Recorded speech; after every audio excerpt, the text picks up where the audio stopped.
Sir अब की बार हरियाणा से जो 10 लोकसभा सीटें हैं उनमें कई चेहरे वो बदल दिए गए। कुरुक्षेत्र से नवीन जिंदल को उतारा गया। रणजीत चौटाला अब आपकी पार्टी जो निर्दलीय विधायक होते हैं अररिया से वो आपकी पार्टी में शामिल हुए। हिसार से उनको टिकट दिया गया। करनाल से खुद मनोहर लाल खट्टर हैं, पूर्व मुख्यमंत्री वो लड़ रहे हैं, आप लड़ रहे हो। रमेश कौशिक की जगह आपको टिकट है वो दिया गया। क्या आप मानते हो क्या ये चुनौतीपूर्ण रहने वाला है, चेहरे बदल कर नए प्रत्याशी पर दाव खेलना भारतीय जनता पार्टी का? नई सोच को, और हमारा नारा भी है कि सोच बदलो देश बदलेगा। तो ये हमारी पार्टी की सोच है, हमारी पार्टी की नीति है, और उसी नीति के आधार पर सभी उम्मीदवारों का चयन किया गया। अगर भूपेंद्र सिंह हुड्डा सोनीपत से लोकसभा का चुनाव है वो लड़ते हैं, पिछली बार वो हार गए थे, कितना चुनौतीपूर्ण है वो रहने वाला है? आज अगर भूपेंद्र सिंह हुड्डा को ये कह दें कि आपके परिवार में कोई टिकट पार्टी नहीं देगी, वो पार्टी को छोड़ देंगे। पार्टी उनके लिए कोई बड़ी बात नहीं है, विचारधारा उनकी कोई है नहीं। वो व्यक्ति की पूजा करते हैं, परिवार की पूजा करते हैं। वो क्षेत्रवाद को बढ़ावा देते हैं, जातिवाद को बढ़ावा देते हैं, परिवारवाद को बढ़ावा देते हैं। भारतीय जनता पार्टी ने सोनीपत लोकसभा से अपना उम्मीदवार है वो उतार दिया है। मोहन लाल बड़ोली इस वक्त हमारे साथ मौजूद हैं। सर, विधायक और प्रदेश महामंत्री के बाद एक बड़ी जिम्मेवारी है वो आपको मिली है, किस तरह की तैयारियां हैं वो आप लोग कर रहे हो? पंजाब केसरी के सभी दर्शकों को नमस्कार और बधाई।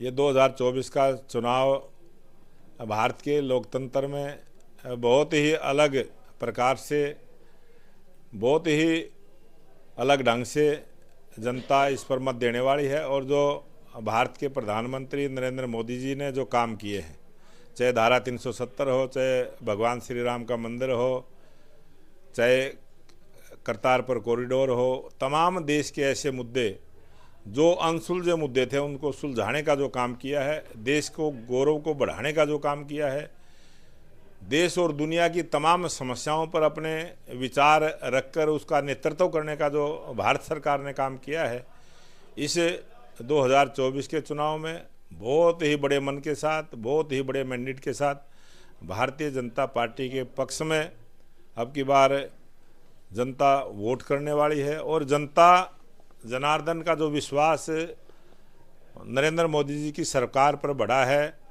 सबका साथ, सबका विकास, सबका प्रयास और सबका विश्वास, इस बात पर अमल करते हुए जो सरकार ने अनेक ऐसे विकास के काम किए हैं, देश में एक नई विकास की जो लहर चली है और जो जन कल्याण के काम हुए हैं, प्रत्येक वर्ग का जो हक सरकार की तरफ से उस लाभार्थी तक पहुंचाने का काम किया है और घर पर बैठे हुए पहुंचाने का काम किया है। बहुत सारी ऐसी योजनाएं प्रधानमंत्री नरेंद्र मोदी जी की सरकार ने चलाई, चाहे आयुष्मान योजना हो, चाहे पेंशन योजना हो, चाहे किसान सम्मान निधि हो, चाहे गरीबों को मकान देने का हो, नल से जल देने का हो, 81 करोड़ लोगों को 5 वर्ष तक मुफ्त में राशन देने का हो। बहुत सारे ऐसे काम प्रधानमंत्री नरेंद्र मोदी जी ने किए हैं।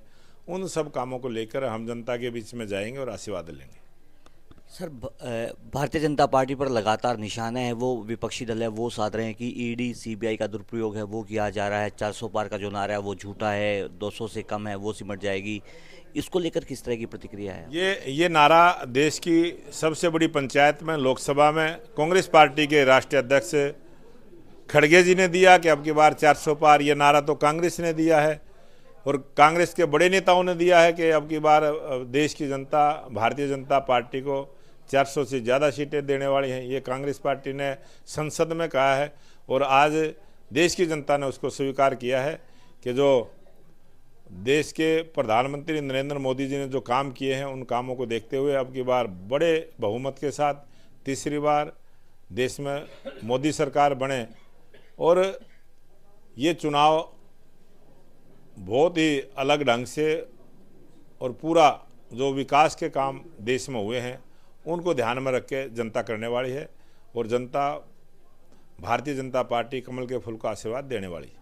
सर, अब की बार हरियाणा से जो 10 लोकसभा सीटें हैं उनमें कई चेहरे वो बदल दिए गए। कुरुक्षेत्र से नवीन जिंदल को उतारा गया। रणजीत चौटाला अब आपकी पार्टी जो निर्दलीय विधायक होते हैं अररिया से वो आपकी पार्टी में शामिल हुए। हिसार से उनको टिकट दिया गया। करनाल से खुद मनोहर लाल खट्टर हैं, पूर्व मुख्यमंत्री वो लड़ रहे हैं, आप लड़ रहे हो। रमेश कौशिक की जगह आपको टिकट है वो दिया गया। क्या आप मानते हो क्या ये चुनौतीपूर्ण रहने वाला है, चेहरे बदल कर नए प्रत्याशी पर दाव खेलना भारतीय जनता पार्टी का?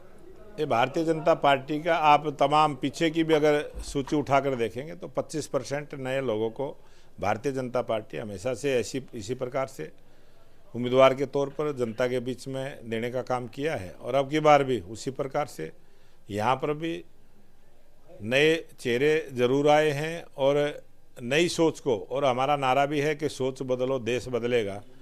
तो ये हमारी पार्टी की सोच है, हमारे पार्टी की नीति है और उसी नीति के आधार पर सभी उम्मीदवारों का चयन किया गया है। सर, प्रधानमंत्री नरेंद्र मोदी जिस तरह से लगभग 9.5 साल है वो हो चुके हैं प्रधानमंत्री, उन नीतियों को लेकर, उन योजनाओं को लेकर, केंद्र सरकार की साथ साथ हरियाणा सरकार की योजनाओं को लेकर अब जनता के बीच में वो जा रहे हो, लेकिन विपक्ष खासकर कांग्रेस हरियाणा में भूपेंद्र सिंह हुड्डा, दीपेंद्र सिंह हुड्डा, कुमारी शैलजा, किरण चौधरी लगातार उनमें फूट है वो नज़र आ रही है। अभी तक प्रत्याशी है वो नहीं उतार पाए हैं। केवल एक इंडिया गठबंधन के दौरान जो सीट कुरुक्षेत्र की आम आदमी पार्टी के हिस्से में आई, वहीं से सुशील कुमार गुप्ता है वो चुनाव लड़ रहे हैं, उनको प्रत्याशी बनाया गया। क्या मानते हो अभी तक क्यों नहीं प्रत्याशी वो घोषित कर पाए, या फिर वेट एंड वॉच की स्थिति में वो भारतीय जनता पार्टी के थे? ये आपके चैनल के माध्यम से, अखबारों के माध्यम से भी ये खबरें सोशल मीडिया में भी चलती रही कि भारतीय जनता पार्टी की जो 4 बची हुई सीटें हैं वो जब कांग्रेस के उम्मीदवार डिक्लेयर हो जाएंगे तब होंगी।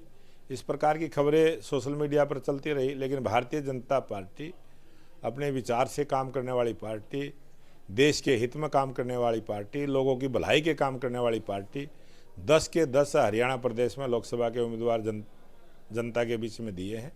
और कांग्रेस पार्टी की जो आपने चर्चा की है, कांग्रेस पार्टी में अनेक दड़े हैं, बहुत दड़े हैं। अगर कांग्रेस पार्टी के नेताओं की अगर बात करेंगे तो जितनी लोकसभा की सीटें हैं उतने ही दड़े हैं। और अगर कांग्रेस पार्टी के एक नेता को आज अगर भूपेंद्र सिंह हुड्डा को ये कह दें कि आपके परिवार में कोई टिकट पार्टी नहीं देगी, वो पार्टी को छोड़ देंगे, पार्टी उनके लिए कोई बड़ी बात नहीं है, विचारधारा उनकी कोई है नहीं, वो व्यक्ति की पूजा करते हैं, परिवार की पूजा करते हैं, वो क्षेत्रवाद को बढ़ावा देते हैं, जातिवाद को बढ़ावा देते हैं, परिवारवाद को बढ़ावा देते हैं। और भारतीय जनता पार्टी राष्ट्रवाद की पार्टी है, राष्ट्र को बारे में सोचने वाली पार्टी है। सबका साथ, सबका विकास, सबका प्रयास, ये हमारी पार्टी का नारा है और उसी पर हम काम करते हैं। और आज कांग्रेस पार्टी अपनी पापों की वजह से इस हालत में है और कांग्रेस पार्टी और भी अब के लोकसभा के चुनाव में पूरे भारत का जब 4 जून को रिजल्ट आएगा, आप देखेंगे भारतीय जनता पार्टी अब की बार 400 पार, और कांग्रेस पार्टी अब की बार जो पीछे उनके सांसद से उससे भी नीचे जाने का काम होगा। सर, मेरा आपसे आखिरी सवाल, अगर भूपेंद्र सिंह हुड्डा सोनीपत से लोकसभा का चुनाव है वो लड़ते हैं, पिछली बार वो हार गए थे, कितना चुनौतीपूर्ण है वो रहने वाला है? मुझे लगता नहीं है कि इस प्रकार की बात वो सोच के यहाँ आएंगे। और कांग्रेस पार्टी के पास आज चुनाव लड़ने के लिए मुझे लगता है कि सोनीपत से बाहर का उम्मीदवार कांग्रेस ढूंढ रही है। जो भी कांग्रेस पार्टी का उम्मीदवार आएगा जनता उसका स्वागत करेगी। क्या पैराशूट से कोई उम्मीदवार है वो आने की उम्मीद आप लगा रहे हो? वो कांग्रेस पार्टी के अलावा के सोशल मीडिया के माध्यम से हमें देखने को मिलता है और पता नहीं वो उनकी क्या सोच है। वो भी जिसको भी लेके आएंगे, चुनाव तो चुनाव है। देखिए, भारतीय जनता पार्टी के राय से विधायक मोहनलाल बड़ोली और अब लोकसभा उम्मीदवार भारतीय जनता पार्टी को हमारे साथ मौजूद थे। उन्होंने कहा कि केंद्र और हरियाणा सरकार की जो योजना है उनको लेकर वो जनता के बीच में वो जाएंगे और एक बार फिर सोनीपत से भारतीय जनता पार्टी का जो उम्मीदवार है यानी कि मोहनलाल बड़ोली है वो बड़ी मार्जिन से जीत है वो हासिल करेंगे। सोनीपत से पंजाब केसरी के लिए सलीम मलिक। हमसे जुड़े रहने के लिए हमारे YouTube चैनल को सब्सक्राइब करें और नई वीडियो की नोटिफिकेशन के लिए बेल आइकॉन को दबाएं। अगर आप ये वीडियो Facebook पर देख रहे हैं तो लाइक जरूर करें और ज्यादा से ज्यादा शेयर करें। धन्यवाद।